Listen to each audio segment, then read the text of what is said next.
Can the Iranian people actually topple the regime in Iran with a mass uprising? I know we want the answer to that question to be yes, but let's actually go through the analysis and the numbers and the suppression ability of the Islamic Republic and come up with an objective analysis on figuring out if this is possible and how could we change those calculations? What can we do to turn things in our favor? My name is Armin Navabi. I am an Iranian political analyst with decades of activism against the Islamic regime inside Iran and outside of Iran. Let's look at how many Iranian people came out in early January in the Lion and Sun Revolution against the Islamic Republic. Then see the Islamic Republic's ability to suppress that now and going forward, what it takes to continue to suppress that, and the financial costs associated with that, and whether the Islamic Republic can afford that with the U.S. naval blockade on the Iranian ports and Operation Economic Fury by Scott Bessent, and then how we could change that calculation in our favor. A lot of different numbers that people give when it comes to the number of people that came out and protested against the regime in the Lion and Sun Revolution early January, the one that was eventually brutally and violently suppressed by the Islamic Republic, with tens of thousands of Iranians being massacred by the regime. But let's go with the numbers that intelligence estimates suggest. I know many people would disagree with these numbers, but this is right now the analysis that we have.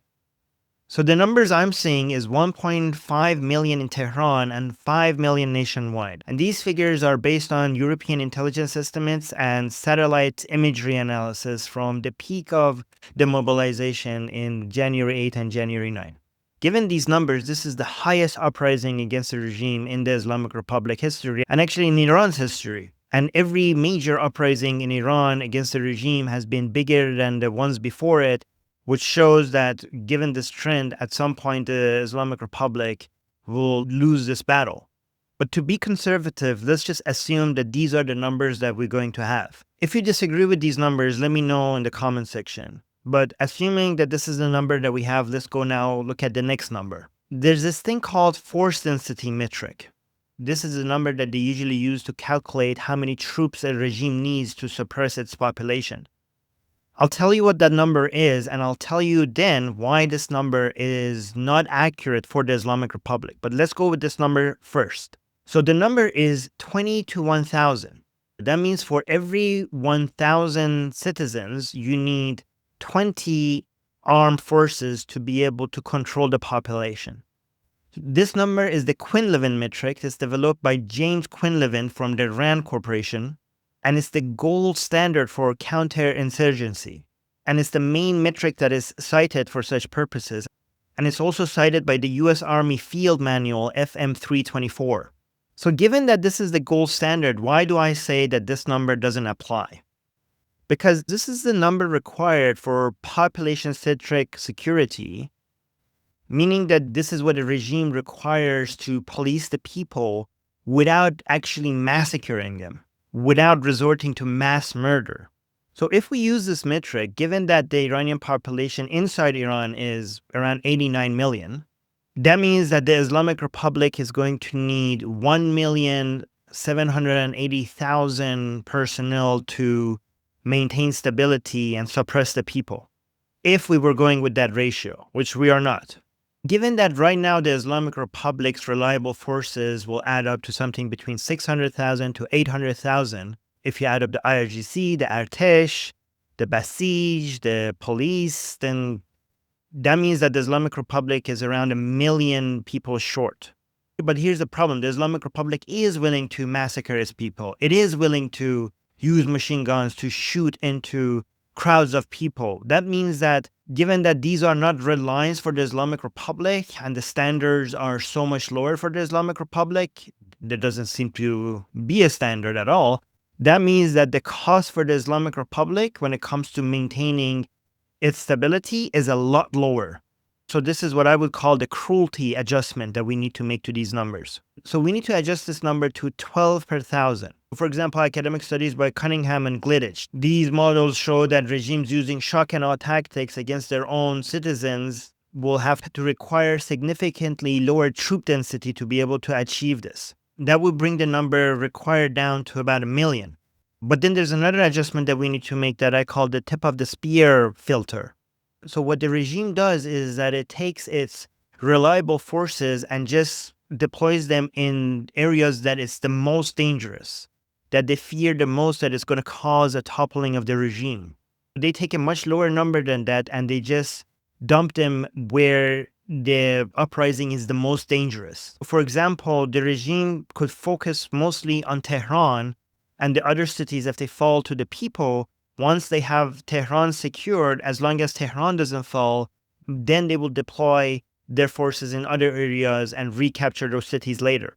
If we, for example, focus on Tehran with 15 million population, then we're looking at a number required around 180,000. And if you then want to maybe include some other major cities, we could basically say, let's say between 100,000 to 300,000, just so that we also have a margin of error over here. This is how we could come up with the 100,000 to 300,000 number. And now let's see what the cost associated with that is. If we go with the Islamic Republic's 2026 annual budget, you could see that they allocated 2.9 billion specifically for IRGC and Law Enforcement Command. But then you also have to then combine that with historical data for shadow military spending. And then with all that, you get a number between 1.5 billion to 3 billion every year.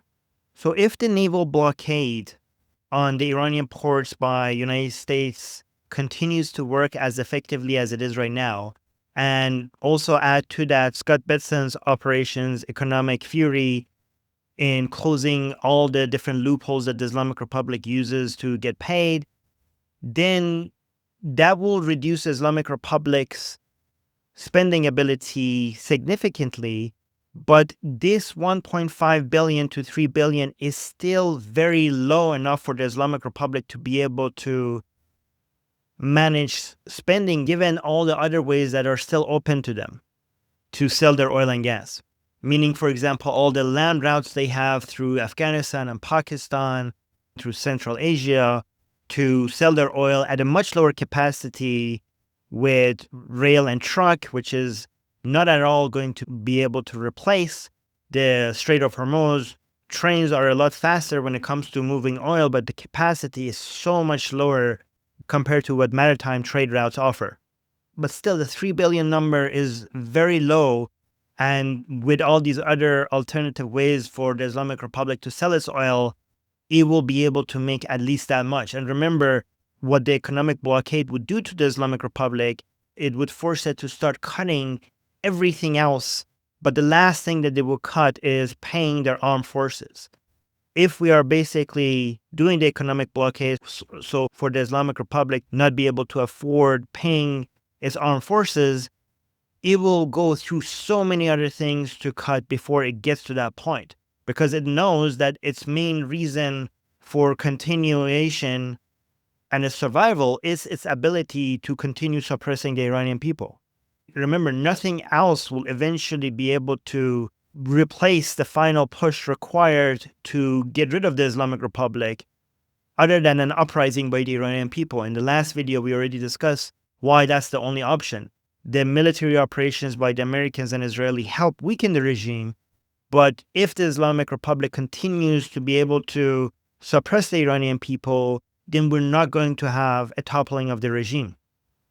And even with the economic blockade, we could suffocate the Islamic Republic to the point where it's cutting so many other things from its government spending, but it will still have enough to be able to continue paying its armed forces, because it will cut other things before it gets to this point. But here's how we could change that calculation. Here's how we could change the numbers. Right now, we're saying the Islamic Republic needs only between 100,000 to 300,000 armed forces to be able to suppress the Iranian people, given that it's willing to be as cruel as it takes to do the suppression. However, if you arm the Iranian people, even just a bit, then that calculation completely changes.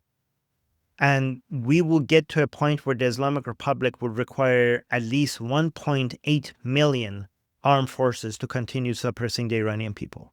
If you refer to historical data from the Syrian civil war and the Libyan revolution, then you'll see how much we need to change these numbers.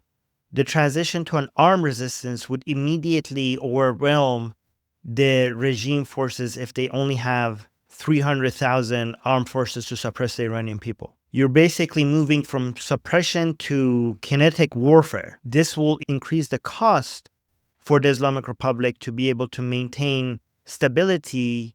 It will increase it by 500 to 1,000%. While I was researching this, it was actually incredible to see how significantly all of a sudden the numbers change if you arm the Iranian people, if you arm the population.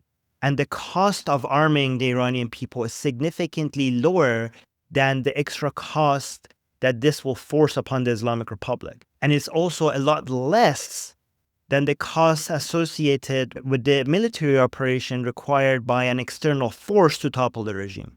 So there you have it. This is the math behind why we need to arm the Iranian people. We could analyze this in a lot more detail. And if you want to talk to me about it and everything else regarding Iran, the Middle East, but politics as a whole, then come join the discussion group. I'm there almost every day. And it's not just me. There are many other interesting people there that are discussing politics in Iran, in the Middle East, in the United States, globally as a whole. It's a really interesting and growing community of people interested in politics. If you want to meet with people that are interested in talking about these issues, then come and join the discussion group. The link is in the description.